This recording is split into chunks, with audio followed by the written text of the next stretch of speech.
Pues buenas tardes a todos. Como verán ustedes, en esta presentación vamos a hablar un poco de cómo se tomaron las decisiones en la pandemia respecto a los cambios en el sistema de docencia y evaluación de la Facultad de Educación. Se relaciona muchísimo con mis otras dos presentaciones en el Congreso.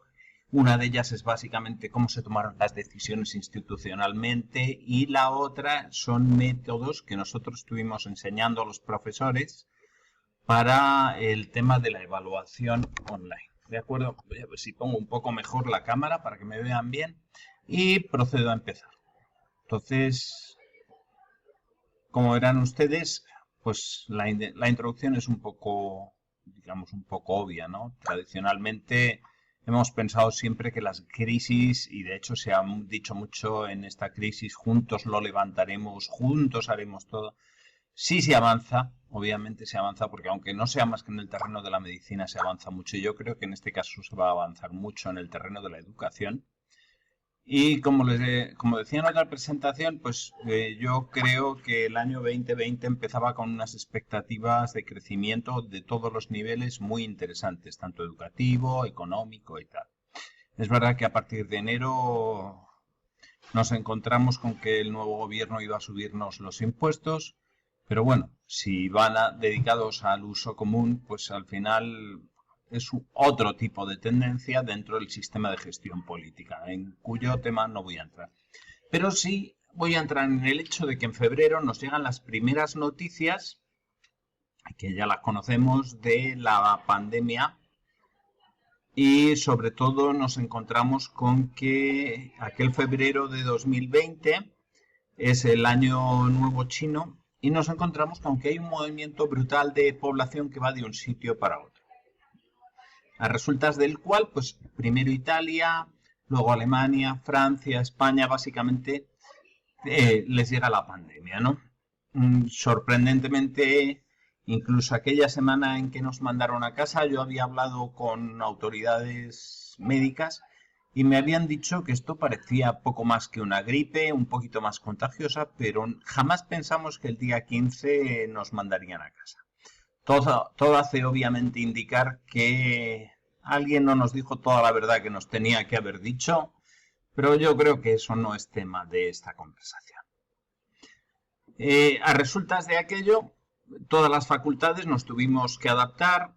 Se observó con cierta mínima actividad docente que algunos tenían problemas para empezar a dar clases online. Es verdad que muchos, como al principio se nos dijo 15 días, decidimos, entre los cuales me encuentro, mandar una serie de trabajo, pero cuando pasadas 2 semanas vimos que aquello iba para muy largo. Obviamente todos nos tuvimos que adaptar a sistemas, por ejemplo, Blackboard y otros parecidos que no habíamos utilizado nunca, ¿no? Y además en muy poquito tiempo. Por tanto, eso conllevaba, como digo ahí en la diapositiva, pues un cambio de perspectiva, pero también un cambio en la docencia, ¿no?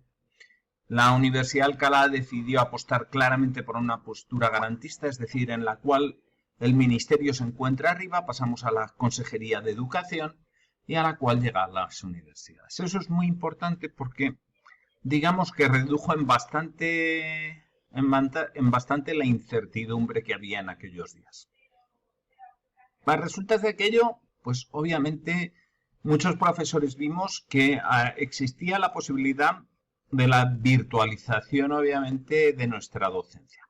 Sin embargo, había problemas y ha habido muchos problemas referentes, por ejemplo, a desconexiones. No solamente muchos estudiantes se tenían que quedar en casa, pero las casas realmente no estaban tan preparadas, ni tampoco los sistemas de educación.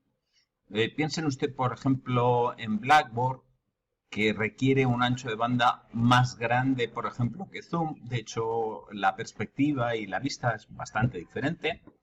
Y por tanto, creaba desconexiones en los hogares. Por otro lado, uno o dos progenitores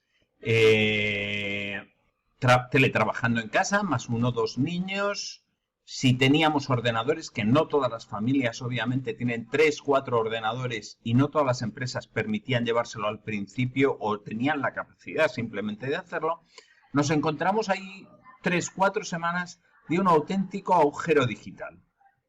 Muchas desconexiones, muchos llamábamos a Telefónica, nos encontrábamos con que nos decían, no, es que esta banda ya no aguanta más, o sea, y claro, tampoco ellos estaban preparados para una situación como esta.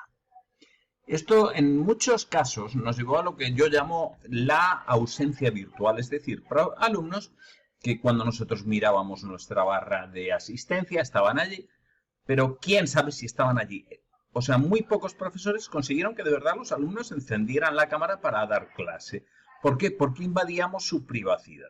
Por tanto, de alguna manera ya tuvimos ahí una primera ausencia virtual. Lo segundo es que había profesores que sí, o sea, se asimilaron rápidamente, pero otros que les costó muchísimo. Por tanto, de alguna manera se encontraron los chicos desatendidos. Es verdad que se fue esto en muy poquito tiempo, porque además tenemos que tener en cuenta que el profesorado universitario ha hecho un esfuerzo absolutamente encomiable y en muy poquito tiempo fueron capaces de adaptarse, la mayor parte de ellos. Pero por otro lado, había un problema, que era el desconocimiento de la gestión docente-discente, es decir, hasta qué punto se podía controlar esa ausencia, hasta qué punto nosotros podíamos evaluar a los alumnos, también un poco lo que les he dicho en la otra presentación, es decir, qué formas teníamos de evaluar a los alumnos, ¿no? ¿A qué nos llevó eso? Pues honestamente en nuestra Facultad de Educación y en general en la Universidad de Alcalá a pocas quejas, pero las hubo. Y no cabe la menor duda que aunque el vicerrectorado hizo un esfuerzo considerable en poner más ordenadores, en prestar a los alumnos y a los profesores, yo de hecho en casa todavía funciono con un ordenador prestado de aquella época porque el mío petó al final, pues nos vimos abandonados con una dificultad en impartir clases y tutorías en muchos casos. Sí se ha hablado mucho de la, digamos, de la privacidad discente, pero muy poquito de la privacidad docente. Y se ha entrado en nuestras casas con una facilidad que es pasmosa. Un problema adicional fue la evaluación, pero de eso he hablado, como les he dicho, en otra presentación y no voy a entrar. Sin embargo, el hecho de que nosotros les dijéramos a los alumnos que tenían que hacer 2 turnos, un turno de evaluación virtual, un turno mínimo, pero mínimo de verdad, yo, por ejemplo, en ese examen, yo no llegué a tener ese examen presencial, pero profesores con un alumno que por lo que sea había razones. Nos creó un problema, es decir, había que multiplicar el número de exámenes, habría que multiplicar la situación. Sin embargo, por otro lado, se nos decía que la EBAU tenía que funcionar así. Es un poco sorprendente, obviamente. A pesar de todo, el control de la EBAU ha sido complejo en muchos sentidos. Como saben ustedes, en distintas comunidades se han utilizado distintos métodos, desde la evaluación en los propios centros docentes de los estudiantes a la evaluación centralizada. Lo que es cierto es que a raíz de la EBAU, cuando se pensaba que iba a haber un incremento en contagios de profesores y alumnos, no lo ha habido. De hecho, no. Al día de hoy yo grabo este vídeo el 11 de noviembre del 2020. Nuestra facultad no ha tenido una gran incidencia. La incidencia de contagios escolares es menos, y digo menos porque eso es muy importante, del 1%, lo cual nos permite no haber ahogado la economía. Y aparte de esto, nos vamos a otro problema, que era la escasez y el desconocimiento. Yo aquí solo pongo la escasez, pero yo añadiría el desconocimiento de los materiales online. Un momentito, sigo. Y por supuesto, ahí requería ayuda rectoral y del PAS. Yo creo que lo importante, como les decía, es que de toda crisis se saca conocimiento. Desgraciadamente para todos aún nos falta mucha crisis, o sea, yo calculo que mínimo 1 año y posiblemente incluso 1 año y medio, a pesar de que en estos días de noviembre ha aparecido la famosa vacuna de Pfizer, que parece ser a resultas de lo que dice nuestro gobierno español, el central obviamente, y basado en su comité de expertos, básicamente lo que se nos dice es que esa vacuna nos va a llegar pronto. Entonces, ¿qué hemos aprendido en estos meses? Obviamente hay un proceso docente, discente, social, educativo y emocional de aprendizaje. Hay temas transversales que entran en un ovario de estos términos. Entonces, por un lado, la capacidad del uso de la tecnología. Todos hemos aprendido a marchas forzadas y agigantadas. Lo segundo, hemos tenido que buscar nuevos recursos que ni siquiera sabíamos que existían. Por ejemplo, laboratorios virtuales, laboratorios de idiomas también virtuales, simuladores, por ejemplo, de profesorado que hay en Estados Unidos para la docencia en el aula, apps sobre situaciones escolares que jamás pensábamos que existían y sin embargo están ahí, muchas de ellas en plan de juego, pero algunas con cierta utilidad, y finalmente los laboratorios virtuales que les comentaba. También hemos tenido que entrar en la neuroeducación, obviamente. Este es un tema que yo no domino, por lo cual no lo voy a tocar. Y finalmente centrarnos mucho en los recursos basados en Internet y en el videojuego para la docencia, ¿no? ¿Cómo hemos avanzado en los recursos? Obviamente los recursos que hemos encontrado son de tres tipos. Los recursos para el desarrollo del currículo, es decir, lecciones grabadas, vídeos, tutoriales, etc. Lo segundo es los recursos para los desarrollos profesionales, es decir, laboratorios online, que hay unos cuantos. Esto sería realmente para otra presentación también muy chula. Y finalmente un tercer grupo para una mejor gestión de la docencia, como era el trabajo con Blackboard, con Teams, en algunas universidades con Zoom y herramientas para el acceso a contenidos. En cuanto a los aspectos sociales, que también creo que es importante, es trascendental tratar de cubrir la mayor cantidad posible de materia a pesar de esas brechas laborales y docentes. Cuidar el género y tratar de que el efecto en la graduación universitaria, les informo que, por ejemplo, muchas universidades han tenido problemas con los TFGs, etcétera, sea lo menor posible. Se han vuelto a observar opiniones y comentarios, o sea, ha habido ciertos problemas.